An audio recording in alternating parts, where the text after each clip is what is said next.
Well, YouTube, today we got a crazy one for you. Now, I know you've seen plenty of Lifetime movies and whole horror stories over the years, but this got to be a one-off. Possibly not, but to the best of my knowledge. So, a woman actually kidnaps her stepson and been holding him hostage for more than 20 years. Huh? Let's hear it. The U.S. state of Connecticut made a disturbing discovery last month while responding to a house fire. At the property, they found a middle-aged woman and her 32-year-old stepson who claimed he'd been kept secret his entire life and revealed startling allegations of abuse. CNN's Gene Casares has the story. 33 years of law enforcement, this is the worst treatment of humanity that I've ever witnessed. When authorities were called to a home on fire, they were looking for anyone who may be trapped inside. Officers and fire investigators quickly realized that there was a room in the house that appeared to have locks on it from the exterior portion of the house. A 32-year-old man was locked inside that room. They began to speak to the male victim, who disclosed that he was being held captive in the house for an extended period of time. The man was treated for smoke inhalation, and police say he admitted to setting the fire to gain his freedom. He also told them he'd been held captive for more than 20 years by his stepmother since he was about 11 years old. He said he was only fed 2 sandwiches and 2 cups of water a day. Authorities say he was held in an 8 by 9 foot storage room with no heat or air conditioning, and he suffered serious physical consequences.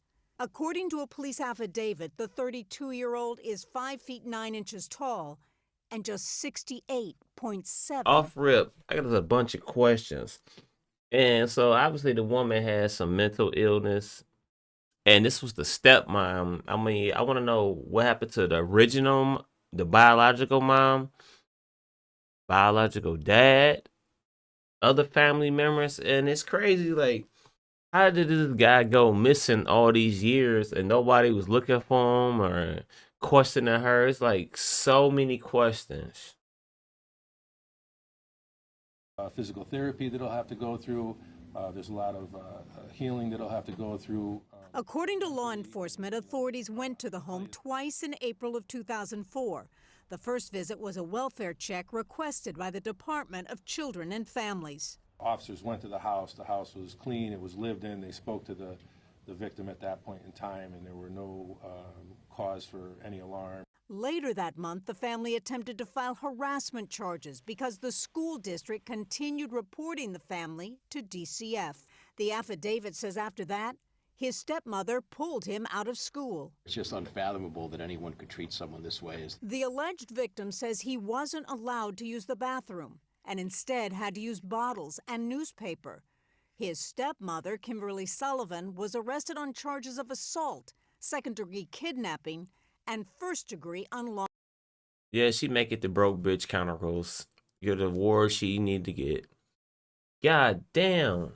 So the system felt this guy. Cause they came looking, went to the house, and this all could have been prevented.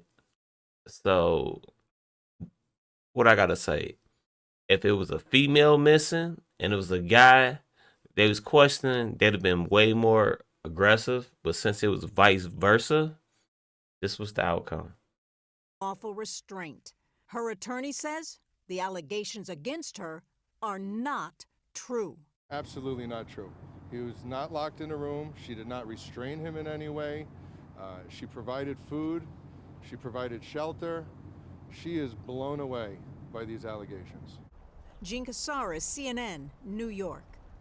32 years old, just 68 pounds, and 20 years in captivity, allegedly.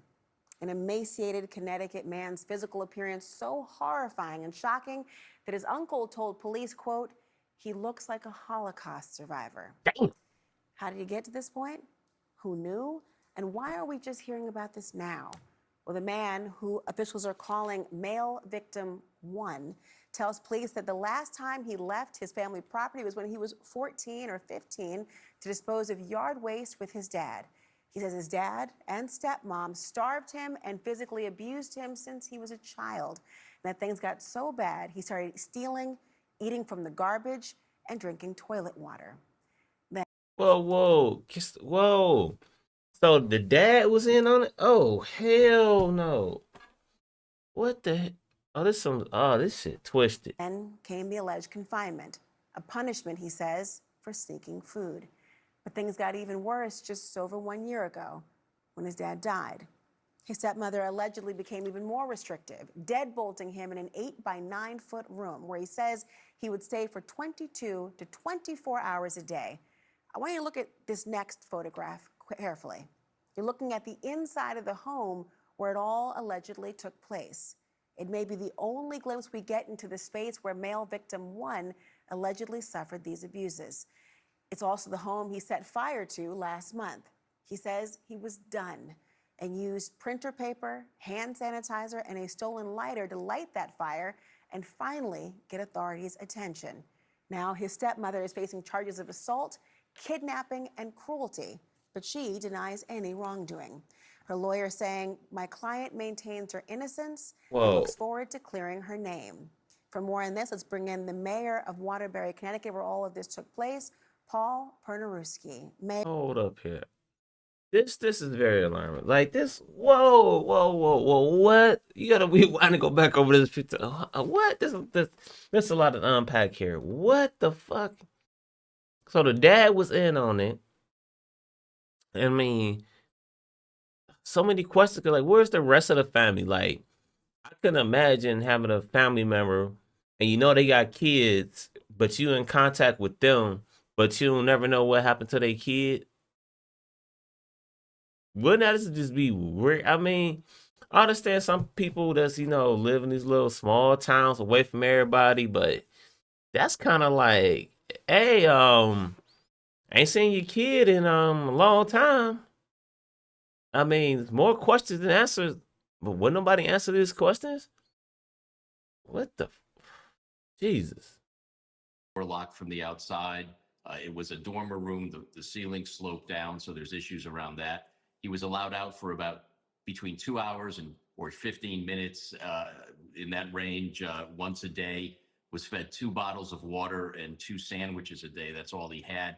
He had to rig a makeshift way to drain the urine out of the bottles that he had in the room while he was in there. So it's unfathomable to think of what he went through.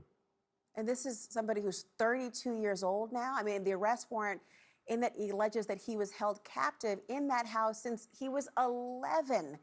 But he remembers the abuse going back to when he was just 3 years old. I mean, how were they able to possibly hide this alleged abuse for so many years? Yes. Well, he was withdrawn from school when he was going into 4th grade, when he was about 11 years old. He was homeschooled, and there's really no connection between the city or the state and families that are being homeschooled here in Connecticut. There was a lot of psychological and other intimidation that went on with him. When people came to the house, he was told to be quiet. They rarely had any visitors. And I think over time, his stepmother was telling him that, if he behaved himself, she would try to let him out more. So she kind of was able to control him that way as well. From the time he was 11, he doesn't remember ever leaving the house except for one incident when he was about 12 years old, when he accompanied his father to the dump to dispose of some leaves. But the rest of the time, he was locked in that room, except for, about 2 hours a day, sometimes only 15 minutes a day did he get out. I can't even contemplate this level of Whoa, cruelty. I know, it's that hard you're to believe. describing. God, I the mean, more you it's listen to, the worse it gets. thinking about, I have elementary school students, children myself, and the idea of all the many steps that must have failed this person. I mean, the victim's former elementary school principal is speaking out, saying that the school notified the Department of Children and Family Services on several occasions. Listen. We knew it, we reported it, not a damn thing was done. That's the tragedy of the whole thing. Everyone really was concerned with this child since he was 5 years old. You knew something was wrong. It was grossly wrong. Sorry we couldn't do more because you went through more than any of us ever will go through in our lives. So the system failed them. I mean, who do you blame? Well, of course, the stepmama, stepdad, they culpable. They definitely they number one. But also the system failed too. Wow. Jesus. Ooh wee. Brings tears to your eyes. Think about that. I mean, in the arrest warrant affidavit, the victim states that child services visited the home twice, and he was told to tell them everything was okay. Mayor, how could something like this be missed?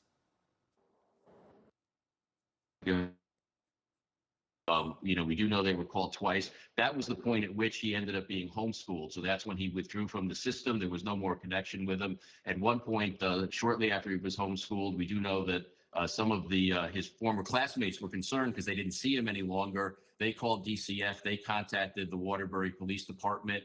We sent an officer out to visit the home. He talked to the child, and he came back and reported that everything was okay. And then after that, it just sort of fell through the cracks or fell out of anyone's notice at that point and continued on. So I do think that we've made some strides in the last 20 years for reporting requirements and things where people would notice these things. And I think anyone who knows or is concerned something's going on ought to, feel comfortable in reporting it. It's better to report something and have it turn out not to be true than to allow something like this to go on for 20 years because you're not sure what to do about it.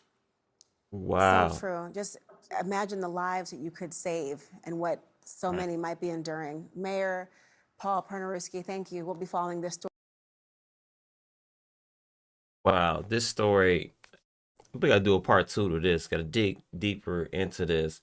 But everybody failed around him. And it's sad because he was homeschooled, but this make questions like why the family didn't do more, a little more personal investigating themselves, like come over the house. It's like, yeah, it's just everything went wrong. So out of his last 20 years of his life, look how much stuff this guy missed. Like never drove a car, no type of relationship, no bike riding, traveling. I mean, malnourished, ain't ate a healthy meal in forever, ain't ate a meal really. Wow. So who to blame? Let me know in the comments. Till next time y'all see, peace.